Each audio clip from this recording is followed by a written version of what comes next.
പറ എന്തിനാ ഓടുന്നത്? സൂഫി മന്തിക്ക്. എവിടുന്ന് തുടങ്ങിയ ഓട്ടാണ്? കർമ്മേന്ന്. എത്ര ആളുണ്ട്? 3 ആള്. എന്നിട്ട് എന്റെ മുന്നിലെ ബാക്കിലാ? ബാക്കിലെ രണ്ടാള് ബാക്കിൽ വരുന്നുണ്ട്. എന്താ ഈ സൂഫി എത്തുവാ? അങ്ങനെയാണ്. Okay okay okay. വണ്ടി ഓണാണ്. എന്തായാലും നടക്കട്ടെ.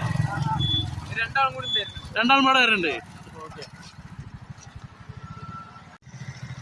ബാക്കിൽ 2 ആള് വരണുണ്ട്. കാരണം ആ 2 ആൾക്കാരാണ് ഈ വരുന്നത്. ചമ്പ്രോട്ടം കർമ്മേന്ന് തുടങ്ങിയിട്ട് തിരൂര് താഴെപ്പാലം സൂഫി മന്തി കഴിക്കാൻ പോണ 2 ആൾക്കാരെ കണ്ടോളി. കർമ്മേന്നില്ല. ഓക്കെ. ബെറ്റ് വെച്ചിട്ട് അതിനനുസരിച്ച് ഓടുകയാണ്. തടിപ്പാട നോക്കണം. കുഴപ്പമൊന്നുമില്ല, നടക്കാനൊന്നുമില്ല.